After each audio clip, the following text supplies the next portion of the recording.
Buenas tardes, buenas noches, buenos días cuando estés mirando esto. Vamos a resolver juntos un examen final que lo tomaron en el 2024, específicamente en la fecha de diciembre. Como decimos siempre, no podemos predecir ni podemos saber que tomen exactamente lo mismo o no. Sabemos que están cambiando los exámenes, sabemos que lo importante es que vos puedas estudiar los temas para de ahí, después te pregunten lo que te preguntes, puedas resolverlo. Es un examen, como digo siempre con esta cátedra, bastante esperable en su modalidad porque ellos tienden a tomar todos los temas de alguna forma u otra. Entonces no hay nada que yo te diga, este ejercicio realmente no lo esperábamos. Al contrario, está con la nueva modalidad, 2 bloques, bloque 1 para contenido primer parcial, bloque 2 para contenido segundo parcial, y con eso entonces nosotros vamos a avanzar resolviendo los ejercicios y viendo algún aspecto importante que me gustaría también tener en cuenta. El primero nos propone el ácido cítrico y nos da la masa molar. Es el responsable de la acidez de los frutos cítricos. Su fórmula molecular es tal, ya nos da la fórmula molecular.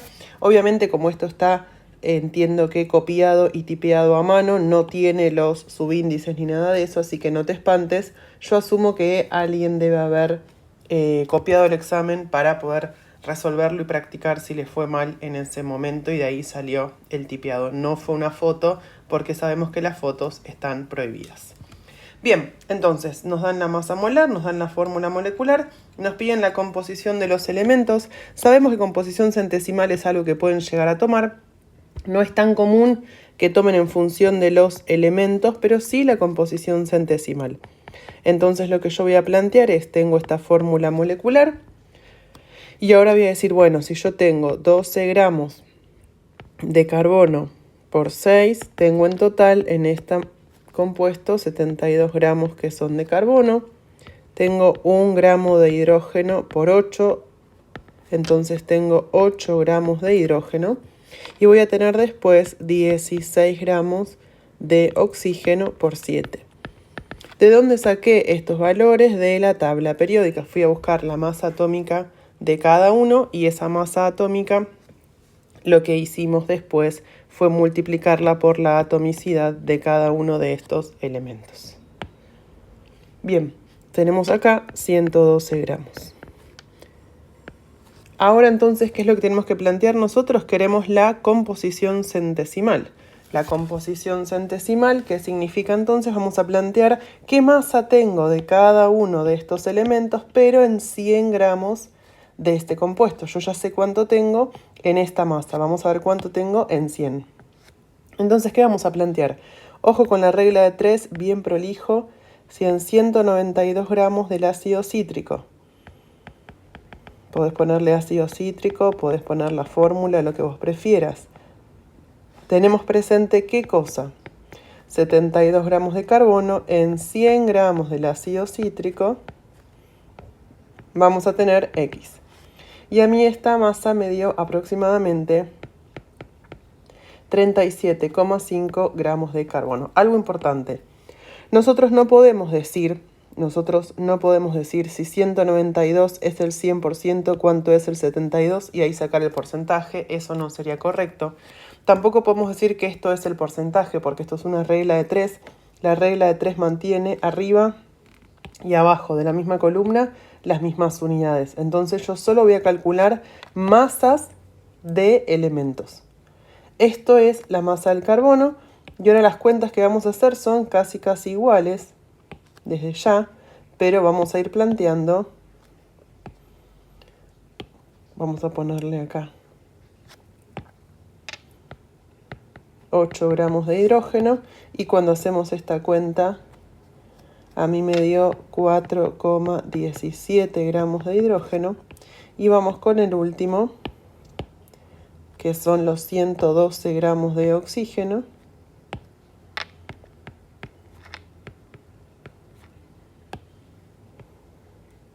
Y ese valor a mí me dio 58,3 gramos de oxígeno. ¿Cómo planteamos ahora el resultado de la composición centesimal? Vamos a tomar estas masas y estas masas las vamos a expresar en porcentaje. Entonces vamos a decir 37,5% de carbono 4,17% de hidrógeno, 58,3% de oxígeno. Esta es la composición centesimal, entonces, de este compuesto. Obviamente yo lo chequé, pero vos lo podés chequear también. La suma de todos estos porcentajes nos tiene que dar el 100%, así como la suma de todos estos nos va a dar sí o sí esta masa en total, ¿verdad? Bien, entonces ejercicio 1 resuelto. El 2 tiene que ver con elementos, nos dice indicar el símbolo químico y la configuración electrónica externa del elemento M, que cuando pierde 2 electrones adquiere la configuración electrónica del gas noble del periodo 5. Si vamos a la tabla periódica y buscamos a este gas, vamos a ver que es el xenón, que tiene un Z que es 54. Por lo tanto, M, cuando pierde 2 electrones, por eso es un catión, tiene 54 electrones, por lo tanto, M va a tener 56 electrones. Tiene 56 electrones, son 56 protones. Por lo tanto, su Z también es 56. Con eso podemos ir a la tabla periódica y nos vamos a dar cuenta que M no es otra cosa que el bario. Esto por un lado. Con respecto a la configuración electrónica hay dos posibilidades. O escribimos toda la configuración electrónica y separamos el último nivel, 1s2, 2s2, 2p6, bla, bla, bla, bla, bla. Es una posibilidad. O si vamos a la tabla periódica y solo porque estamos mirando al elemento, no podríamos hacerlo con el catión, solo con el elemento. Si miramos, va a estar en el periodo 6 y está en el grupo 2. Periodo 6 y en el grupo 2. Por lo tanto, su configuración electrónica externa es 6s2. Insisto, si haces toda la configuración electrónica, acomodas los 56 electrones, vas a tomar el último nivel, que es el 6, el máximo ocupado, y te vas a dar cuenta que es solo 6s2. Si no, vas a tener que tener en cuenta justamente cuál es el periodo, cuál es el grupo, y con eso lo puedes sacar. Es bastante sencillo también.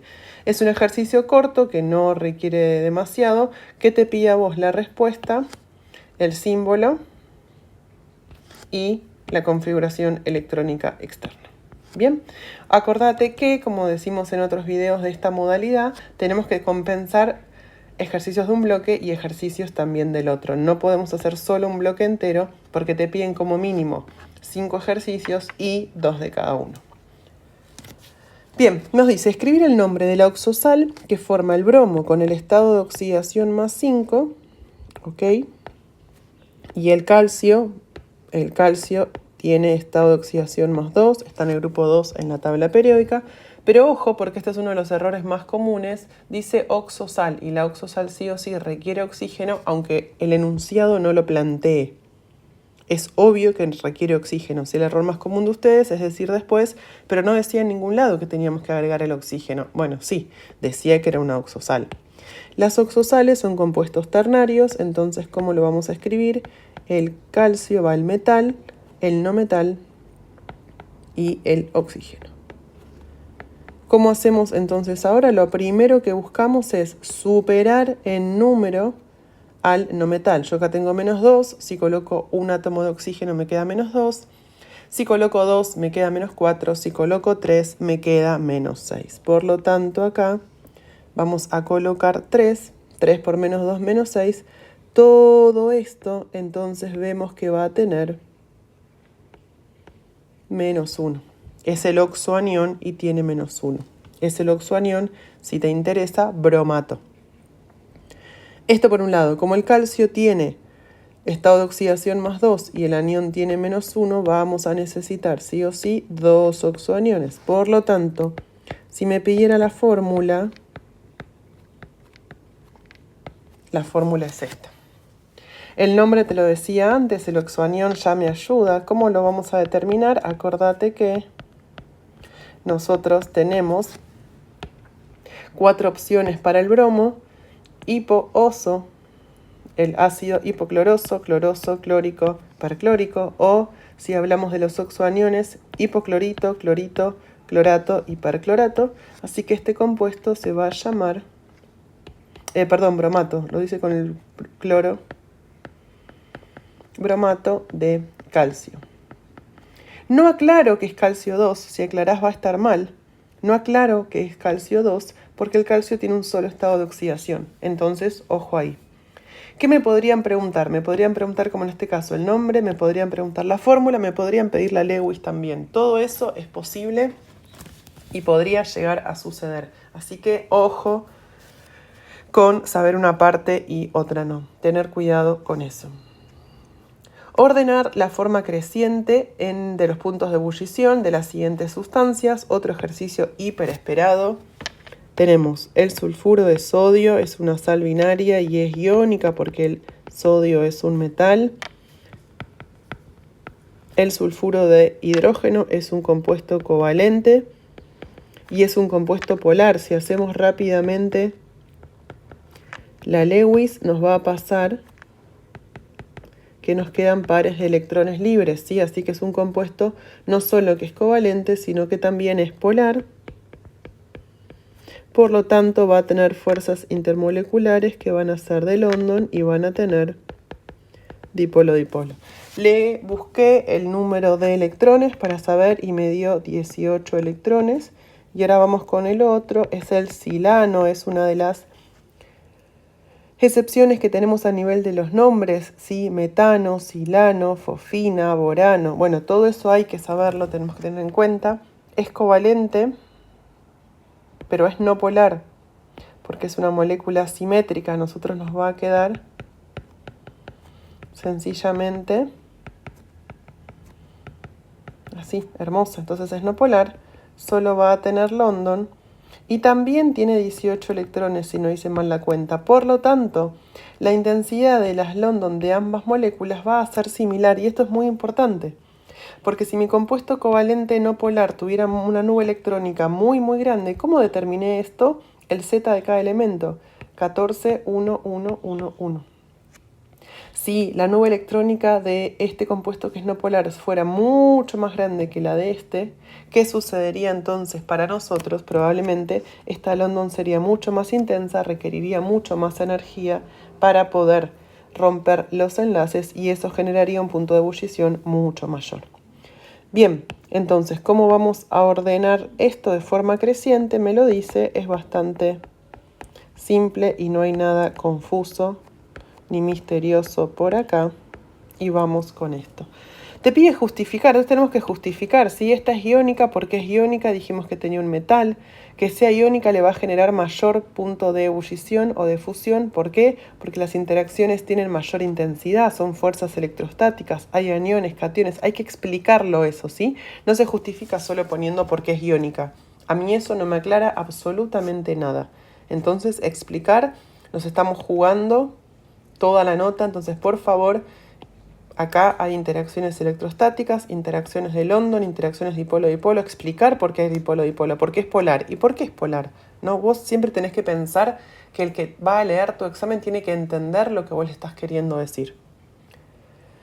5. Dadas las siguientes sustancias y nos dice flúor, fluoruro de magnesio, sulfuro de sodio y oxígeno, identificar cuál o cuáles de la o las afirmaciones son o es correcta. Vamos por partes. Entonces me dice A. La masa de 5 moléculas de oxígeno es de 160 UMAS. La masa de 5 moléculas de oxígeno es de 160 UMAS. Bueno, vamos a mirar entonces. Yo lo que sé es que una molécula está formada por 2 átomos de oxígeno. 2 átomos de oxígeno, sí, tienen cada uno una masa de 16 UMAS. Por lo tanto, una molécula tiene entonces 32 UMAS. Esa es una molécula. Ahora me dice a mí cuánto tendríamos entonces si tuviéramos 5 moléculas. Me dice la masa de 5 moléculas de oxígeno. Bueno, y esto entonces por 5 a mí me da 160 UMAS. Así que esto es correcto. ¿Dónde están los errores más comunes? Que dice 5 moléculas de oxígeno y te olvides de multiplicar acá por 2. Nosotros hicimos 16 por 2 para llegar a esto. Si vos no lo haces, eso te va a dar mal. Otro error que podrían hacer es ponerte acá 160 gramos para que vos te mezcles con moléculas y con moles, pero acá directamente todo va así. El punto B me dice, en 7 moles de fluoruro de magnesio hay en total, y me da ese número de iones. Entonces, ¿yo qué puedo plantear? Que un mol de fluoruro de magnesio, ¿a qué equivale? A un mol de cationes magnesio, porque me habla de iones, y equivale a 2 mol de aniones fluoruro, porque tengo el doble. Acordate que acá importaba la atomicidad. Y eso a su vez yo puedo decir que esto es 6,02 por 10 a la 23 magnesios, y que esto es 2 por 6,02 por 10 a la 23 fluoruros. Por lo tanto, en un mol yo tengo en total 3 por 6,02 por 10 a la 23 iones totales, porque me habla de iones totales, no me define, no me diferencia cationes o aniones. Eso lo tenemos en un mol. En un mol yo tengo esto. Si hacemos la cuenta en 7 moles, a mí me dio un valor que es 1,2642 por 10 a la 25 iones totales, que si redondeamos a 3 cifras significativas, esto es 1,26 elevado a la 10 a la 25. ¿Sí? Entonces con esto ya sabemos que el A dijimos que era correcto, el B vamos con el correcto. Vamos con el C. En 5 mol de gas flúor, y acá esto es importante, ¿sí? El gas flúor es biatómico, entonces tenemos literalmente 2 átomos por cada uno. Entonces yo puedo decir que en un mol de moléculas, en un mol de flúor voy a tener en total 2 por 6,02 por 10 a la 23 átomos de flúor, porque me habla de cuántos átomos de flúor hay. ¿Por qué le pongo 2? Porque tenemos el doble. En 5, ¿cuánto tendría? Y a mí esta cuenta me dio 6,02 por 10 a la 24 átomos de flúor.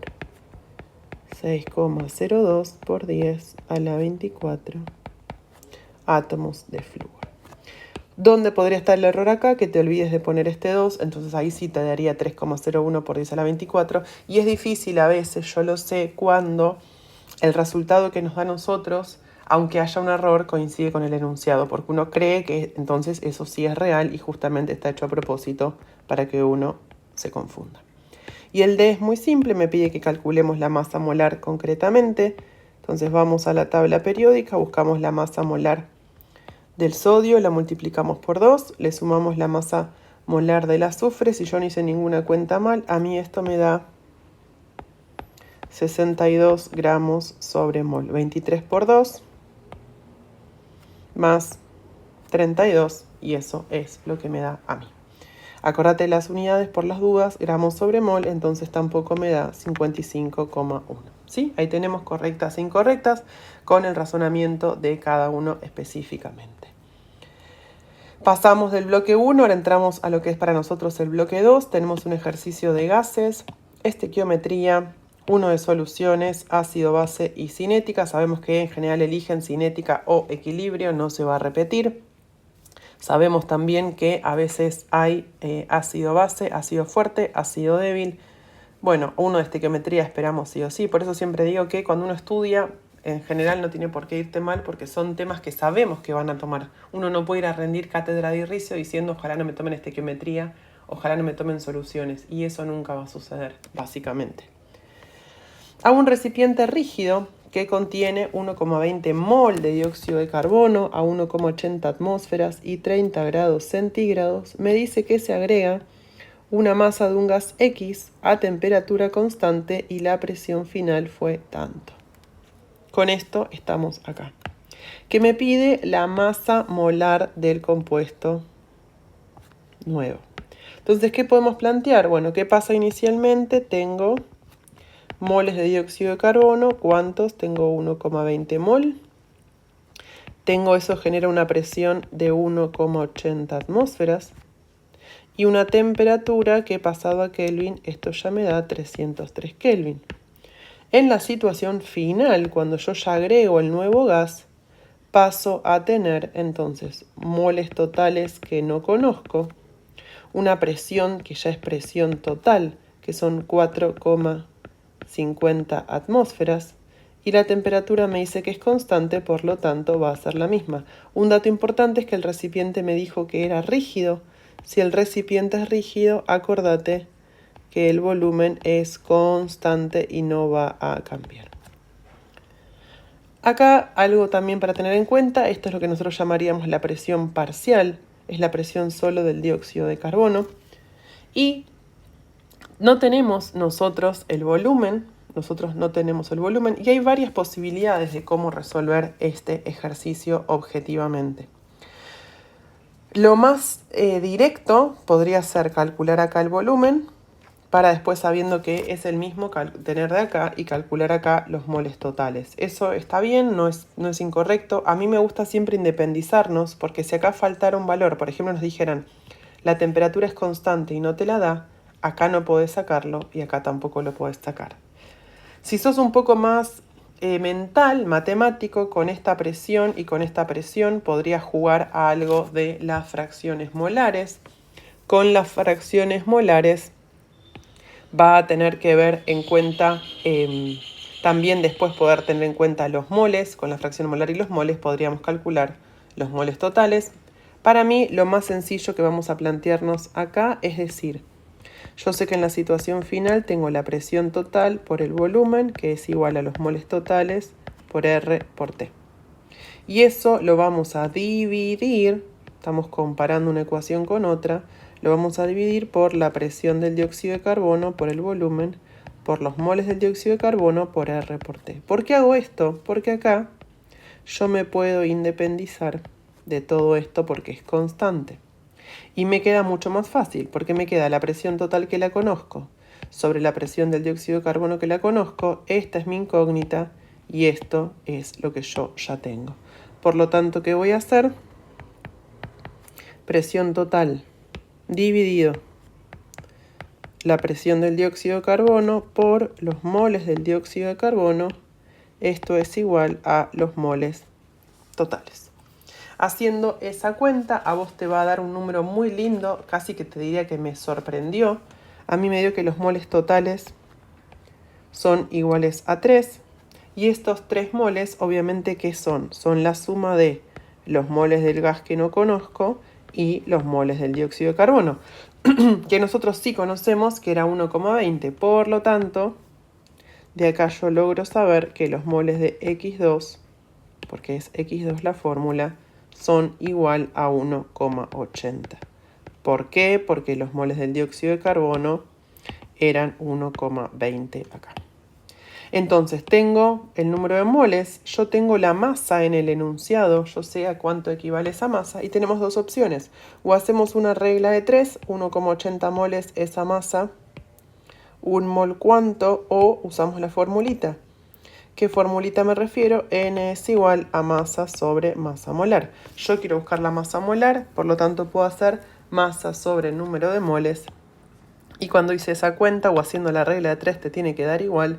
La masa molar a mí me dio 32 gramos sobre mol.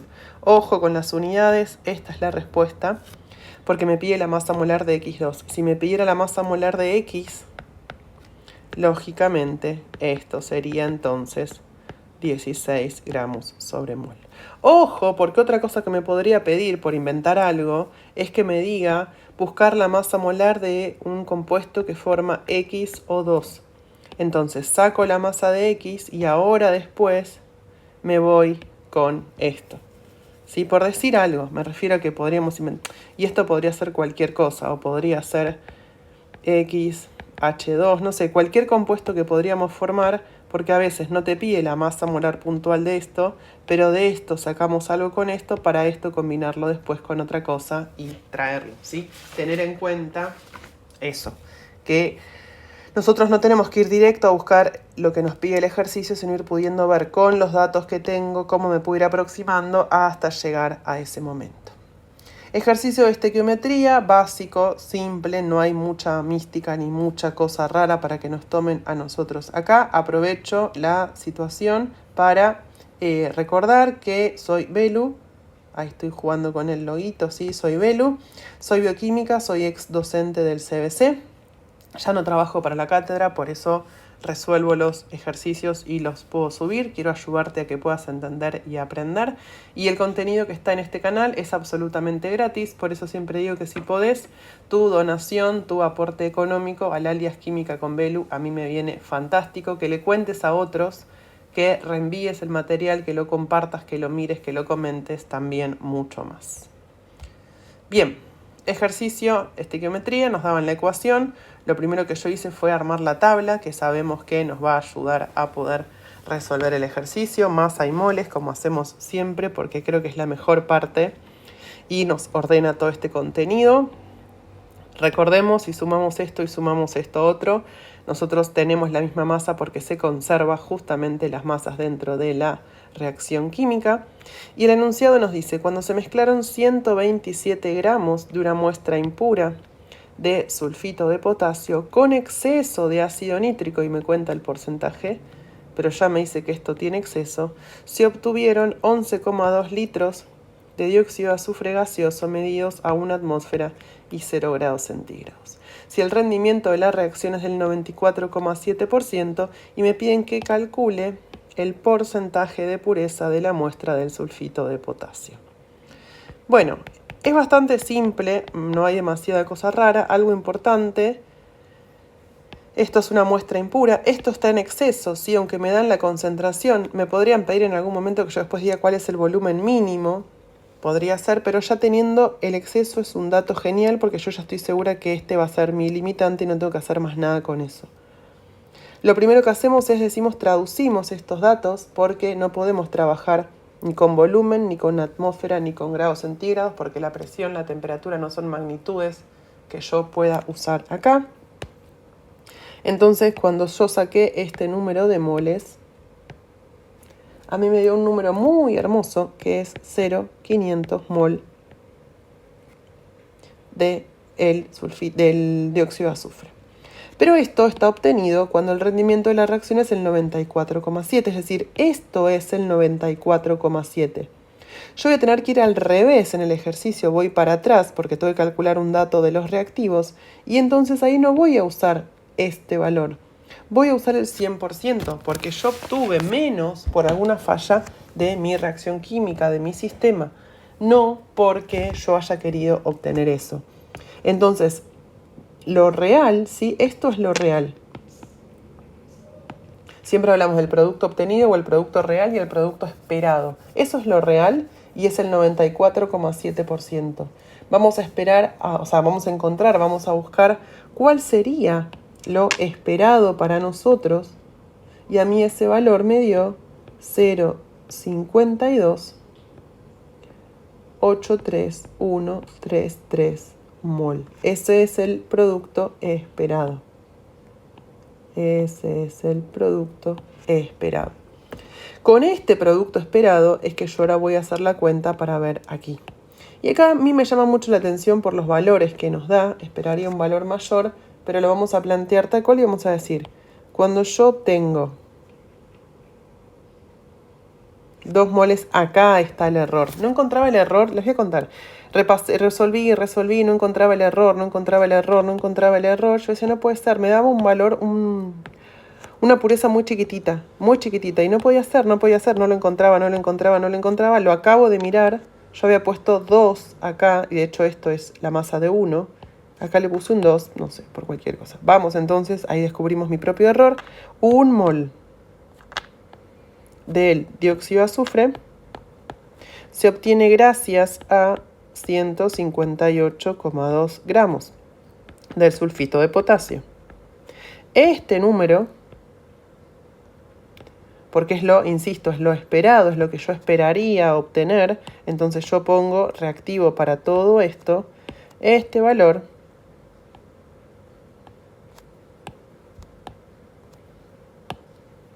se va a obtener gracias a, Y ahora vamos a hacer la cuenta, porque seguro que había algo que yo había hecho mal antes.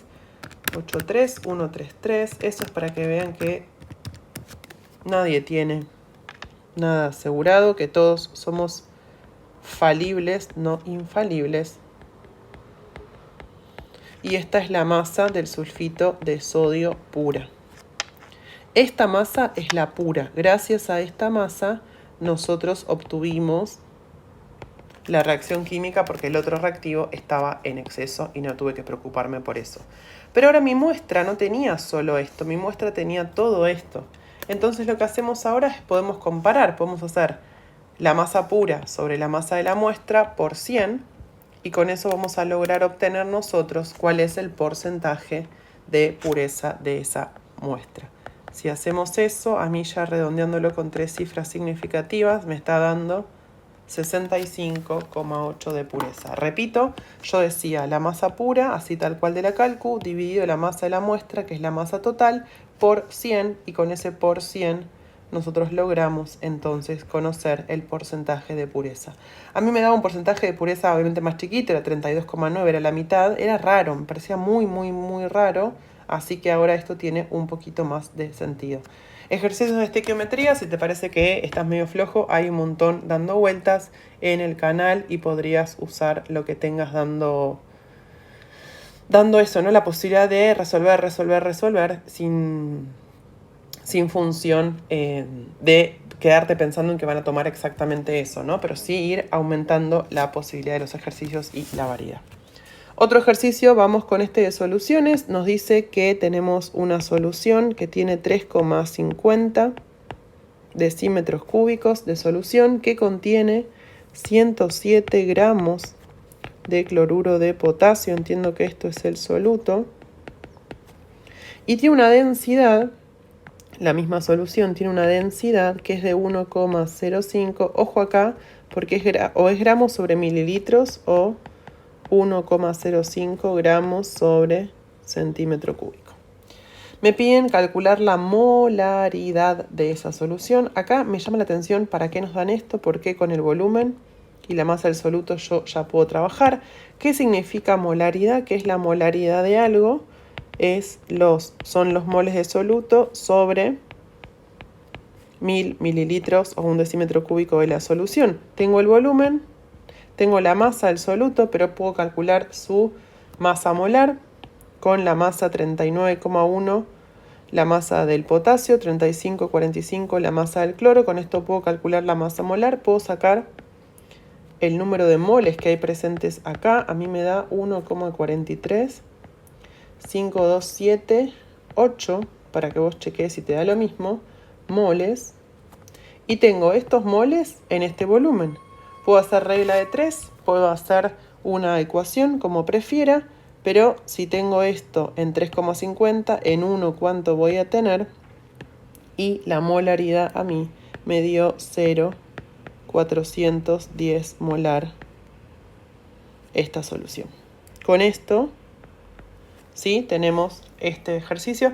Me pareció bastante simple, bastante accesible, bastante rápido, casi que te diría yo inesperado. Si bien suele haber uno de soluciones, yo espero algo un poco más complejo, pero vamos a dejarlo ahí y estamos bien también. Ácido base, un ejercicio con un estilo que creo que hacía varias fechas que no evaluaban. Nos pide que ordenemos en forma creciente de pOH. Y nos aclara que estamos trabajando a 25 grados, así que yo puedo entonces sí o sí saber que pH más pOH nos va a dar 14. Para la solución A me dice que tengo ácido clorhídrico, que el pH es 4,35. Si calculamos su pOH nos va a dar 9,65.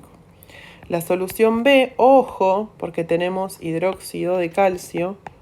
Y acá tengo que tener en cuenta que la concentración molar son electrolitos, se va a duplicar. Por lo tanto, si tengo 0,003, voy a tener de oxidrilo 0,006. Y ahí voy a hacer el menos logaritmo de eso para poder calcular el pOH, que a mí me dio 2,22. Acordate que siempre vamos con 2 decimales, aunque tengamos 3 o 4 cifras significativas.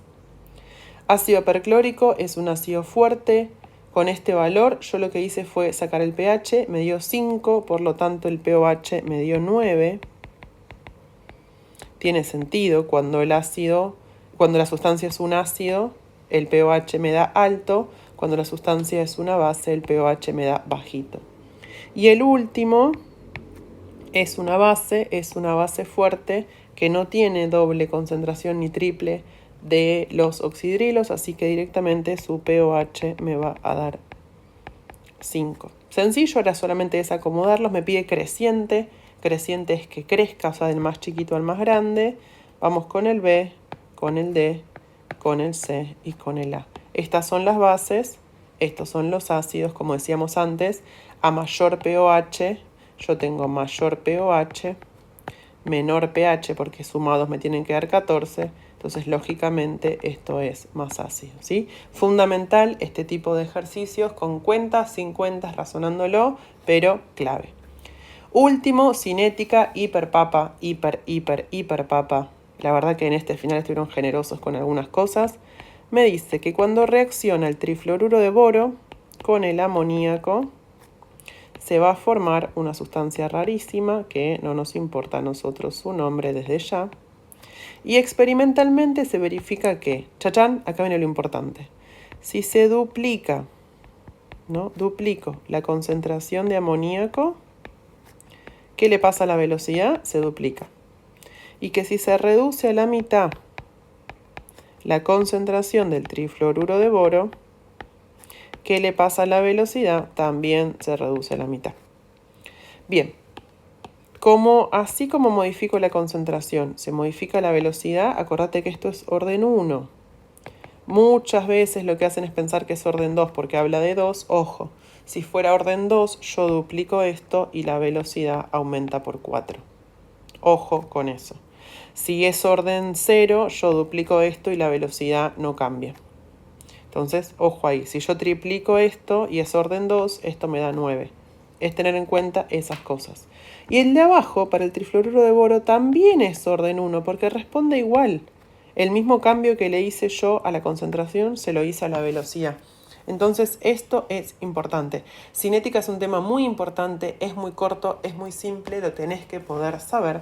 ¿Qué me pide ahora? La ecuación de velocidad. Yo voy a decir que la velocidad es igual acá por el trifluoruro de boro, porque es el reactivo que aparece arriba, el primero, solo por eso, no le pongo nada, por amoníaco, no le pongo nada, ¿sí? ¿Por qué no le pongo nada? Porque acá el orden es 1, entonces yo no agrego nada. Si me pidiera el orden total, yo diría 1 más 1, el orden total o el orden global es 2. ¿Sí? Orden total orden global es 2. Ejercicio de cinética. Con esto terminamos, ¿sí? Ojo, algunas cosas importantes. Lo primero, como te decía antes, fundamental hacer un apoyo. A mí me sirve, ¿sí? Comentar, compartir, reenviar, dejar corriendo los videos, mirar más videos, hacer un aporte económico, maravilloso. Con respecto a la materia, no confiarse de que siempre van a tomar exactamente lo mismo, ¿sí? Van cambiando, saben que se consiguen los exámenes y lo que no quieren obviamente es que vos solo aprendas resolviendo exámenes, que es lo que te digo siempre. Nosotros, ¿qué necesitamos saber? Todo el tema. Con eso logramos entonces tener la posibilidad de poder estudiar y una vez que estudiamos poder defendernos y poder entender cualquier cosa que a mí me estén pidiendo, ¿sí? Bueno, espero que te vaya excelente. Contame después, volvé y contame cómo te fue, cómo te tomaron, qué es lo que vos sabías y qué es lo que no sabías, o qué es lo que pensaste que sí sabías y no sabías, y está bueno poder reforzar desde los videos.